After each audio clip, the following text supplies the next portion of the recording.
How often should you exercise in order to get in shape and lose weight? More specifically, what types of exercise should you be doing in order to meet your fitness goals? I'm Jade Harrison, and I'm a health coach and certified personal trainer. And today I'm going to walk you through the different recommendations for different types of exercise that you should be doing every week in order to maintain health and lose weight. Now, the first thing that you want to keep in mind is that you need to be active on most days in order to be healthy and lose weight. Now, you don't have to do a really hard workout every day, but you should be active. You can get more active by doing things like going for a walk after lunch or dinner every day. You can take the stairs instead of the elevator or escalator. You can park further away from your work or from the mall when you're shopping so that you have to walk more. There are a lot of different ways that you can get more activity into your day. A good goal to shoot for is 10,000 steps a day. That's a pretty common goal for a lot of people who wear a Fitbit or some kind of step tracker. Just remember, the more active you are, the more calories you're going to burn and the more healthy you're going to make your body. So make sure that you're getting active on most days of the week. Now, when it comes to working out, there's three main categories that I usually teach my clients in terms of the types of workouts that they should be doing when they go to the gym or if they work out at home. So those are cardiovascular exercise, resistance training, and mobility training. And all three types of training are really important for you to maintain health and lose weight. So let's talk about the general recommendations for all three types of exercise and then think about how we can implement those recommendations into a weekly workout routine. The American Heart Association recommends that you do 150 minutes of moderate intensity exercise every week to maintain health. And if you're looking for weight loss, double that amount. So try to aim for 300 minutes every week of moderate intensity cardiovascular exercise. Now, if you're doing high intensity exercise, you can get the same benefit in half the time. So you would shoot for between 75 minutes and 150 minutes a week of high intensity or mixed high and moderate intensity exercise. So how do you know what qualifies as moderate intensity or high intensity exercise? Well, there's really three different ways that I use with my clients to help them monitor their exercise intensity. The most common way to monitor your exercise intensity is going to be using a target heart rate zone, so calculating your target heart rate. You could also use the rate of perceived exertion technique, or you can also use the talking test. To figure out what your target heart rate zones are, you're going to have to do a little bit of math, so bear with me. First thing is, you're going to need to figure out what your resting heart rate is. So sit still for 5 minutes and try to be relaxed, and after the 5 minutes has passed, take your pulse for an entire minute. You can take your pulse at your radial artery right here below your thumb at your wrist, or at your carotid artery up here on the side of your neck. So you'll set a timer for a minute and count the number of heartbeats that you feel, and that will give you your resting heart rate. If you want to get the most accurate resting heart rate measure, do it first thing in the morning before you get out of bed. Well, after you have your resting heart rate, then you're going to need to calculate what your maximum heart rate is and then your heart rate reserve. To get your maximum heart rate, you take the number 220 and you subtract your age. The resulting number is your max heart rate. Now, subtract your resting heart rate from that number to get your heart rate reserve. Now, this number will allow us to calculate your target heart rate zones. For moderate intensity exercise, you work out at between 50% and 70% of your heart rate reserve. So take the number that you calculated for heart rate reserve, multiply it by 0.5, and then add your resting heart rate back into the resulting number. Then repeat the process, taking your heart rate reserve, multiply it by 0.7, then add back in your resting heart rate. And that will give you the range at which your heart rate needs to be to count for moderate intensity exercise.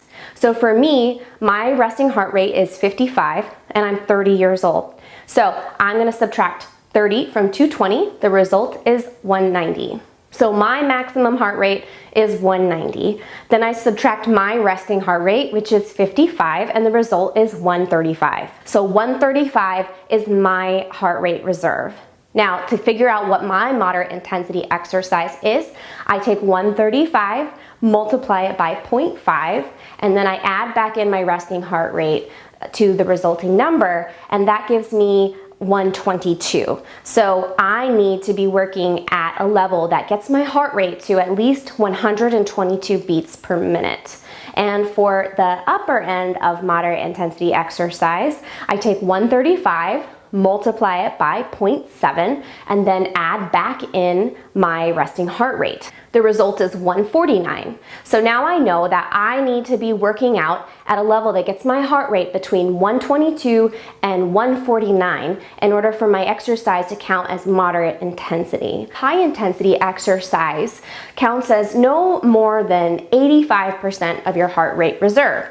So take your heart rate reserve, multiply it by 0.85, add back in your resting heart rate, and that gives you the maximum heart rate that you need in order to count your exercise as high intensity. So for me, I'm going to take my heart rate reserve, which is 135, multiply it by 0.85, add back in my resting heart rate, and now I know that I need to be working at between 149 beats per minute and 169 beats per minute of my heart rate in order for my exercise to count as high intensity. So repeat this process using your own age number and resting heart rate to figure out what your target heart rate zones are. Another way that you can judge your exercise intensity is to use a rate of perceived exertion scale. Now, there are a lot of rate of perceived exertion scales. I like to keep it as simple as possible with my clients. So I usually ask them, how hard are you working on a scale of 1 to 10? 1 being no effort, 10 being this is so hard, I can't keep going. So for moderate intensity exercise, I have my clients work at between a level of 5 and 7. And then for high intensity exercise, I usually want them working between a 7 and an 8.5, no higher than 9. Finally, you can also use the talking test to judge your exercise intensity. So at a low intensity exercise, like at a nice walk, you should be able to talk with no problem at all. At moderate intensity, you should be able to talk and speak in a sentence or two at a time. And for high intensity, you should be able to say a few words at a time. If you can't talk at all, your intensity is way too high and you need to back off a little bit. So you can use any of these 3 methods to judge what intensity you're working at for your cardiovascular exercise. Overall, you should be able to get your between 75 minutes and 300 minutes in by working out cardio 3 to 5 times a week. In order to achieve the minimum at a moderate intensity of exercise in 3 days a week, you would need to work out for 50 minutes. But if you're doing high intensity, you'd only have to do 25 minutes. If you have 5 days a week that you can work out, then you can split up your 150 minutes among those days and just do 30 minutes. But remember, if you're working for weight loss, you need to double the amount of time that you spend in each intensity zone.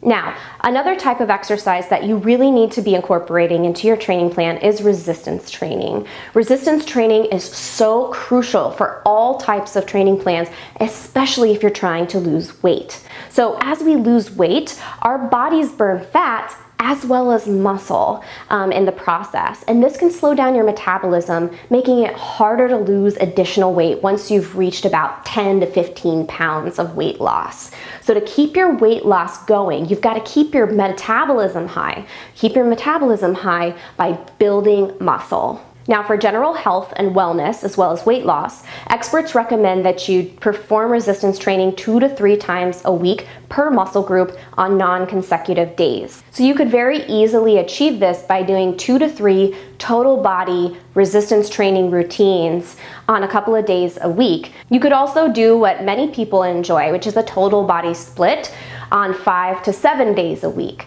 working a different muscle group every day. So you might have a leg day on Monday, and then have an arms day on Tuesday, then have a abs day on Wednesday, then a back day, etc., etc., etc., so that you can rest one muscle group while you work others and continue to build muscle. So it's really up to you how often you're available and how often you want to be in the gym doing resistance training. And remember, you can also do resistance training doing calisthenics, which don't require you to be in the gym at all. So things like push-ups, body weight squats, climbing stairs, doing lunges, sit-ups, Burpees, all of these are exercises that you don't need any equipment for, so you could do them right at home or if you're traveling from the hotel room. So you can perform resistance training anywhere you go. Just make sure that you're getting it in 2 to 3 times a week at a minimum. Now, as much as you stress your body with hard workouts, you need to make sure that you're taking plenty of time for recovery. Recovery is extremely important to help your body adapt to all of the stresses and the changes that you're going through during your weight loss journey or as you're trying to get fit. Now, recovery doesn't necessarily mean complete rest, because like we said at the beginning of the video, you should be active on most days of the week. You just don't need to be doing super high intensity, super high stress activities every day. A great way to train on a recovery day is to perform mobility training. So there are 3 types of mobility training that I usually have my clients do, and they are dynamic stretching, static stretching, and myofascial release. I have all of my clients perform dynamic stretching before they work out, whether they're doing cardio or resistance training. Dynamic stretching is really helpful to check in with your body, see what's tight, and work on loosening up any tight muscles and release that tension. So rather than holding a stretch of the chest open at the beginning of the workout, I might have someone do a really, in slow motion, but open and close the arms in order to dynamically open up the chest and stretch out the biceps, so that if we're doing something like bench press or push-ups, I know that all of these muscles are going to be ready to fire and elongate so that they can get their full range of motion throughout the entire exercise. Now, at the end of their workouts, I usually have my clients perform static stretches. Now, static stretches can help improve your range of mobility, and they also help you get into that relaxation state after you've worked out, which is really important for recovery. So whereas in the beginning of their workout, I might have them do a dynamic open and close to stretch out their chest, at the end, to work on their mobility and flexibility, I'll have them just hold the stretch for 30 seconds to a minute and just focus on their breath, bringing their heart rate down and coming back down towards a resting state. Now, the last type of mobility training that I usually like to use with my clients is myofascial release. Now, for that, you can use a foam roller or a lacrosse ball to put pressure on tight or tense muscles to help relieve the tension and tightness there and help to relieve some soreness. I like to have my clients, depending on what they're experiencing, do this at the beginning of their workouts and at the end of their workouts. I myself have to use it pretty often because I'm up and moving all the time, and so it's pretty natural and normal for me to experience tightness, especially in my legs because I'm on my feet all the time. So before I go to the gym and work something like squats or deadlifts, I want to make sure that all of the muscles in my legs can fire and elongate as they should. So I will spend a couple of minutes using my foam roller or using my lacrosse ball on whatever muscles are tight on that day.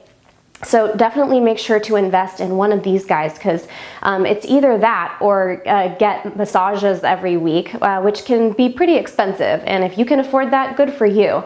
But for most people, foam rolling and using a lacrosse ball for a myofascial release is pretty fine for maintaining that mobility. So you should practice mobility training 2 to 3 times a week at minimum, but experts recommend that you do it between 5 and 7 days to get the best results. So now that we understand what the recommendations are for the different types of exercise, how do we combine them into a weekly routine? In general, it really comes down to how frequently you are available to train. Now, if you only want to work out twice per week, keep in mind that either your workouts are going to have to be pretty long in order to meet all the recommendations, or you're going to have to just not meet the recommendations. Neither of these options is really desirable for me. You really can get in all of the recommendations by working out between 3 to 5 days a week. Just remember that the fewer days you work out, the longer your workouts are probably going to have to be in order to make sure you get in each of the 3 types of training that your body needs. But there are a couple of things that you can do to save time during your workouts. And one is, remember that the higher intensity your cardio is, the less time you have to do it. And also during your resistance training, you can do compound exercises that hit multiple muscle groups at once so that you can spend less time on resistance training to get the same benefit. If you found this video helpful, make sure to hit like and subscribe to my channel. You can also learn more about my services and philosophy by checking out my website, which is jadeharrisonfitness.com. I look forward to seeing you in the next video. If there's something that you are interested in and you would like me to talk about, make sure to leave it in the comments section below.